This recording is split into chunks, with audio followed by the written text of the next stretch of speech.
Daled. Correct. Yeah, Gimel Daled.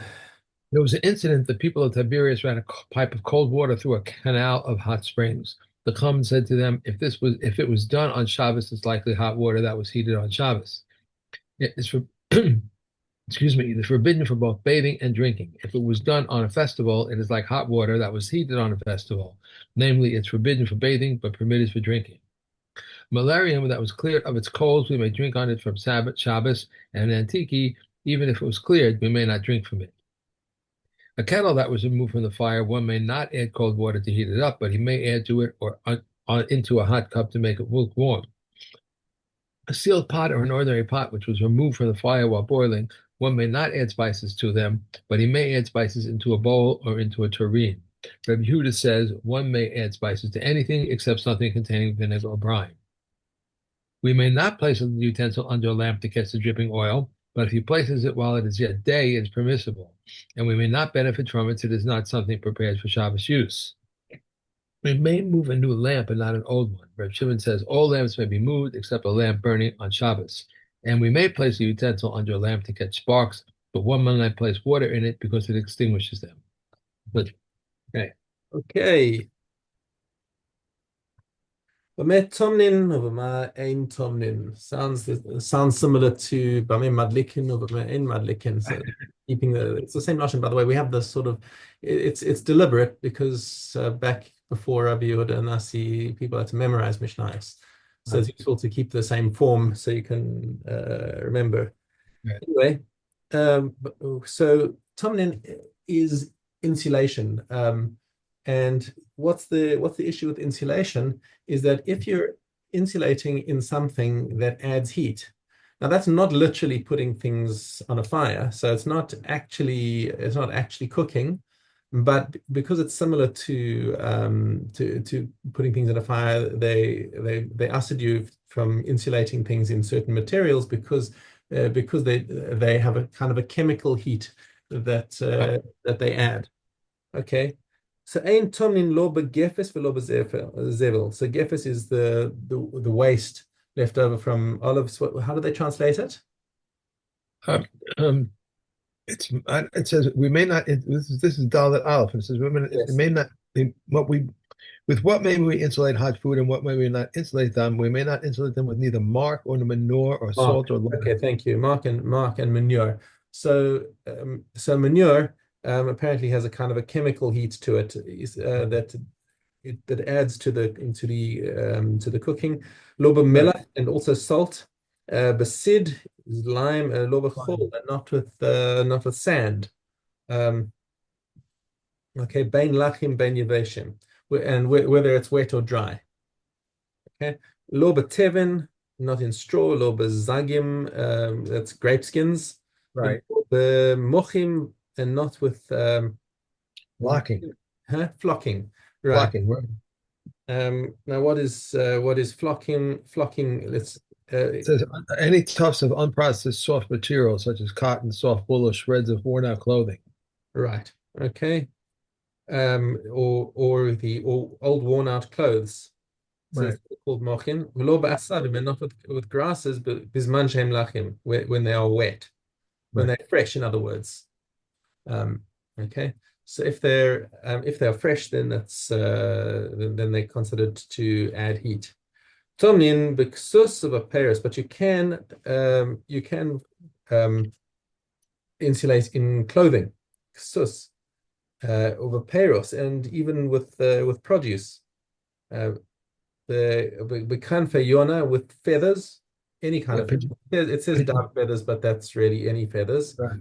Ubenesaurus shall charashim, and with sawdust. Ubeneoris shall pishtan, and with flax Fine flat clothing. and fine flax, Combings. okay, fine flax combings, right? Daka. Rabbi Yehuda oser bedaka umatir begasa. So Rabbi Yehuda says that the fine one is also one of those things that adds heat, and Mhm. and therefore he asks it. But if it's coarse, then he says it's not such an issue. Okay. Tomnin be shlachin over umetaltalin. So shlachin is with skins. Uh, Uh-huh. so with hides of animal, and that's fine. And what's more, they're not even muktzah because you can use animal hides for lots of mutter things. You can throw them over your back to keep you warm. It's not a there's no issue of muktzah here.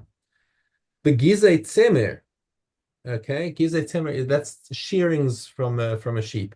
So that's the raw wool as it comes off the sheep. It's not usable by itself. It still has to be combed and spun and turned into something usable. So that in it intrinsically is actually muktzah, unless it's been designated for use in insulation.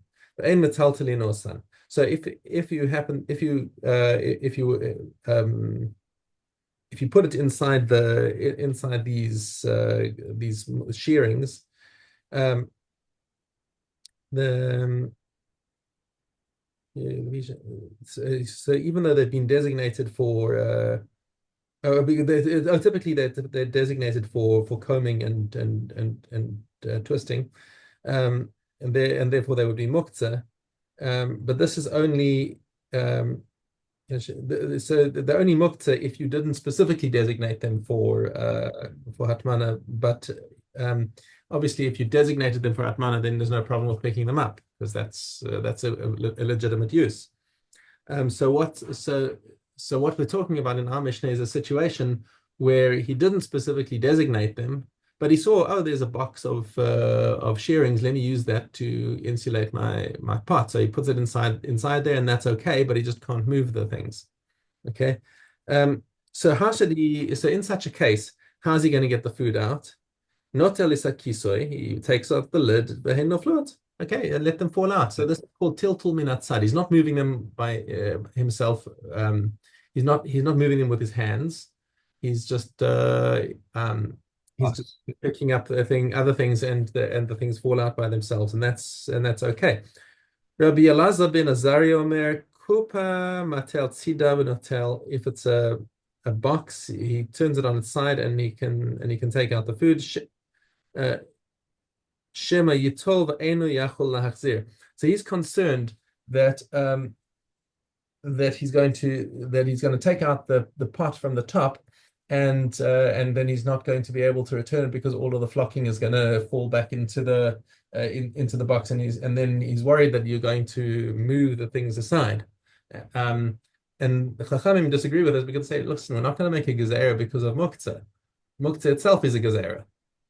So he says, so you're allowed to take it out normally, say Chachamim, and if the things fall back into place, then you're not allowed to move them. Muktzah. Right, right. But Well, but you're not going to make a gezerah that he can't take it out that way because they might fall back into place, and then you'll move them. You'll come to move them. Okay, that's not something that we make a gezerah on. The Chachamim notel machzir. Okay, lo kistahu mi ba'od yom. If he had not covered it before Shabbos came in, lo yechasenu mishetechshav. Then you're not allowed to cover it and so, once Shabbos comes in. Why? Because it's you're not allowed to do this insulation on Shabbos, even with something that doesn't add heat. Okay, because that's a gezerah. Because maybe somebody will find his pot has cooled down, and he'll want to heat it up on Shabbos. Okay, so that's why you cannot insulate on Shabbos. You've got to have it what, in there what before. do we do about those covers that we have that cover? You can cover a black with it. Yes. Right. That so those well, because it's already been there since Shabbos came in. Right. What about on Shabbos day? So on Shabbos day, you take it off and put it back on. I believe it's okay to take it off and put it back on. Right, because from this, it sounds like you can't do that. Almost, Yeah. Kisahu v'nisgala. What happens if he covered it and it got opened? Mutar lechaso. So then you're allowed to recover it. There you go. The Mishnah answers the question nicely there. Memale es hakiton v'nosen lesachas hakar or tachas hakeses. So now this is a situation where he wants to keep it cool. And so so there you're allowed to take something that's cold and put that into under a cushion or under in order to preserve its coolness. But what you cannot do is do that to preserve its heat because it's something that well, for heat it's Mosif Hevel, but it also insulates cold things and protects them from the outside, and that's okay. All right. That was a short parak, and we have one more from the next parak. Bamer behema yotza. So, what is an animal allowed to take out? Now, we have a mitzvah on Shabbos that not only you but also your animals have to rest. Not that you have to, tell your animal no no no mukta or whatever. Whatever they do on their own is their business, but you cannot work your animals. And if you're taking your animal out into the street, well, an animal is not considered a masai. So if you lead an animal out into the street, it's not considered hotzah because it's not a masai. You're not carrying it. But Oh, if it is carrying things itself, then you're over because you're making the animal carry things out into the street. right. So Okay. so now, just like a person has clothes and you're allowed to walk out into the street with clothes, okay, because that's not considered a masai, that's just your clothing. There are things that are considered clothing for an animal, and that's legitimate for an animal to walk out with that, okay, and that's what this parak is going to look at. What can the behemoth go out wearing and what can it not? Yotze hagamal ba'afsar. So a camel can go out with an afsar, which I think is the saddle. No, beg your pardon, that's the rope. They It's call it a curb. They call it a curb, which right. is a curb usually normally used for a camel is insufficient to control the Libyan ass and a place on it considered really a burden. That's all it says about it. Right. Okay. So A bit. basically, I think it's like a bit, to hold the head so in the basically, jaws. it's got a harness on it so that you can lead it out Yeah. and run away. That's okay. And you can even hold the end of it, as we'll see. Naka bechatam, and that's a female camel with a nose ring. Right. Right. Okay, a Luvdekimba prumbia, and the Libyan camels with the A um bit. right with the bit between the teeth. Okay, the sus b'sher, and a horse with its reins. Right, and v'chol ba'alei asher yotzim b'sher, and anything else that is normally controlled with reins, you can have reins on it. V'nimshachim b'sher, and furthermore, the person leading them is allowed to hold on to the end of the rope. That's how you lead a horse. Right. And that's not considered a masai. That's just considered you're holding your horse. Okay. Umazin aleihem v'tovlin bimkoman. And furthermore, switching context, but just while we're talking about all of these things that are attached to the animals, is that if these things became tame, and that's also an interesting question because normally things kalim for a behemoth are not susceptible to tumah, but some of the parts have dual use or whatever, then can become tame. Um, but if they did become tame with tame mace, and you want to sprinkle on them with from the may chatas, you can sprinkle on them in place on the animal itself. The tovlin bimkoman, and if you want to take them to the mikveh, you don't have to take them off the animal. You can just take the horse to the river and lead it into the water and get it to dip into the water, and that's fine as long as it's not tight. If it's loosely on the animal so that the water can reach all places to tovel it, then that is fine. Okay, Right. and back to the beginning of Shabbos for today. Oh, ready. No. Aleph Aleph. The type of transfers on the Sabbath are two which are in reality for within, and two which are in reality for outside. How is this so? The poor man is sitting outside and the householder inside. If the poor man extended his hand inside and placed an object into the householder's hand, or if he took the object from it and brought that object out, the poor man is liable, and the householder is exempt. If the householder extended his hand outside and placed an object into the poor man's hand, or if he took an object out of it and brought that object in, the householder is liable, and the poor man is exempt. If the poor man extended his hand inside and the householder took an object from it or placed an object into it, he and the poor man brought that object out, both are exempt. If the householder extended his hand outside and the poor man took an object from it or placed an object into it, and he, the householder, brought that object in, both are exempt. A person, a base. We're going to do all three now. Yes, We didn't say anything yesterday, so I didn't, because you left early, so I didn't know. that's right. A person may not sit down before a barber shortly before the time of mincha until he prays. Neither may a person enter a bathhouse nor a tannery, or nor may he begin to eat, or nor the judge. But if he started, we don't interrupt. They must interrupt with the recitation of Shema, but they need not interrupt the prayer. A tailor may not go out with his needle shortly before a nightfall, lest he forget and go out. Neither may a scribe go out with his pen, and neither one may neither delouse his garments nor read by the light of the lamp. Indeed, they said the teacher may see where the children are reading, but he may not read. Similarly, a zav may not eat with a zava, since it might lead to sin. Okay. Okay.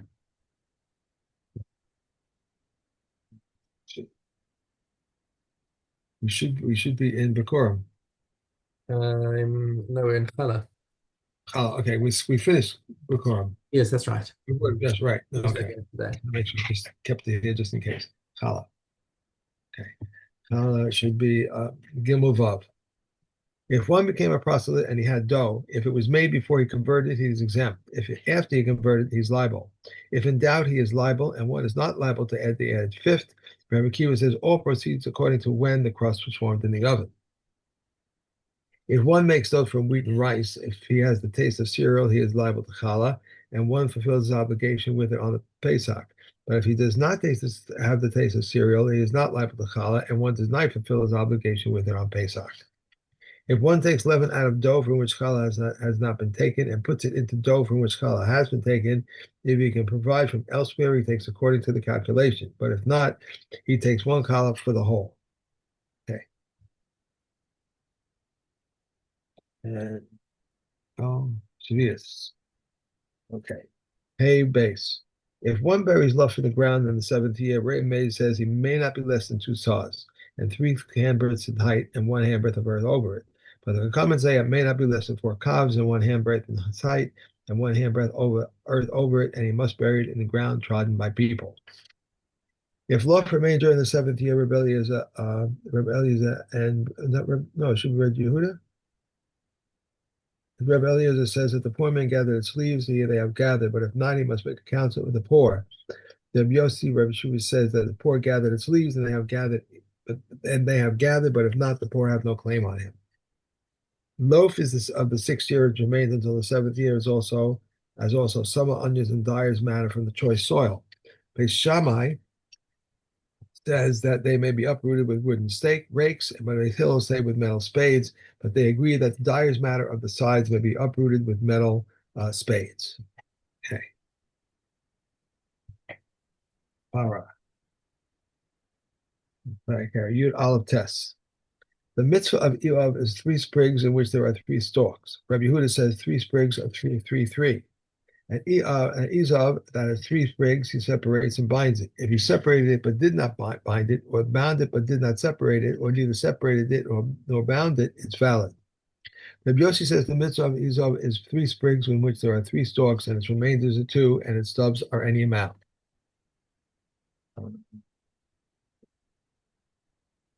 A hyssop which is short, one lengthens with thread and a spindle, and dips the hyssop and raises it, and grasps the hyssop in sprinkles. Rabbi Yehuda, Rabbi Shimon say, just as the sprinkling is done with the hyssop, so too the dipping is done with the hyssop. One sprinkled, and it is uncertain whether he came from the thread or from the spindle or from the stalk, his sprinkling is invalid. One sprinkled on 2 utensils, and it is uncertain whether he sprinkled on both of them or the katas water dripped from one utensil to the other, his sprinkling is invalid. A needle which is placed on a shard of earthenware, one sprinkled on, and it is uncertain whether he sprinkled on the needle or whether it dripped from the shard of earthenware onto it, his sprinkling is invalid. And a glass flask, whose mouth is narrow, one dips and raises in the usual manner, Rabbi Yehuda says the first sprinkling. Katas water that was lessened, one dips even the stalks and sprinkles, provided that he does not soak up. One intended to sprinkle in front of him, and he sprinkled behind him, or behind him, and he sprinkled in front of him. Speaking is invalid in front of him. No, speaking is invalid in front of him, and he sprinkled to the sides of in front of him, and his speaking is valid. We sprinkle on a person with the consent and without his consent. We sprinkle on a person on utensils, even if there are 100. Okay.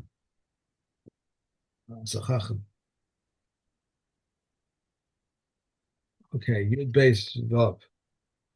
They would carry them on poles. When those in front have emerged beyond the wall of the courtyard, and those in the rear have not yet emerged, so those in the front contaminate their garments with tumah, while those in the rear do not contaminate their garments with tumah until they emerge. When both these and those have emerged, both these and those contaminate their garments with tumah. Reb Shimon says neither these nor those contaminate their gardens with tumah until the fire catches on most of them, and once the meat has been charred, become charred, and the one who burns them does not contaminate his garments with tumah. If one slaughters and offers up an offering outside the temple, he's liable for the slaughter and liable for the offering up. Rabbi Yossi Halili says if he slaughtered it, it is within the temple, and he offered it outside, he is liable. If he slaughtered it outside and offered it up inside, he is not liable, since he has not offered up anything but a disqualified offering outside the temple. They said to him, even when one slaughters within the temple and offers up outside, as soon as he takes it outside the temple, he's disqualified. A person contaminated by tumah who ate holy foods were either tamei or holy foods, which a tahor is liable. And Yossi Gili says, one who is tamei ate that which is tahor, he is liable. But one who is tamei who ate that which is tamei is not liable, since he has not eaten anything but that which is already tamei. They said to him, even a person who is tamei who ate something which is tahor has rendered it tamei as soon as he touches it. But a person who is tahor who ate holy food, which is tamei, is not liable, for one is liable for only personal tumah. Okay. And Dar. Okay, this is Gimel Gimel. What on the Dharm with conditions unavoidably unfulfilled? His friend vowed in order that he eat with him, but he took ill, or his son took ill, or he was held back by a river. These are on the Dharm with conditions unavoidably unfulfilled. One may make a net of murderers, robbers, or illegal tax collectors, that is truma. Even though it is not truma, they belong to the royal house, even though they do not belong to the royal house. Beit Shammai says one may make any neder, but not an oath. Beit Hillel says even an oath. Beit Shammai says he should not volunteer to make a neder. Beit Hillel says, however, he may even volunteer. Reb Shammai says only when he is forced to vow. Beit Hillel says, however, say what even when he is not forced to vow. How is this? They told him, say Kohanim, my wife benefiting from me, and he said, Kohanim, my wife and my children benefiting from me. Beit Shammai says his wife is permitted, but the children are forbidden. And Beit Hillel says, however, both are permitted. Okay. Mhm. Yeah. If a person said, let these saplings be an offering, if they have not felled, let this cloak be an offering if it is not burned, they can be redeemed. These saplings are an offering until they are felled, and this cloth is an offering until it's burnt. They cannot be redeemed. Okay. Yeah, we're done. Okay. Terrific. Thank you. Have a great Okay, day. I will see you. Your wife's okay? She's doing okay? Sam. Yeah. Thank you. Sure.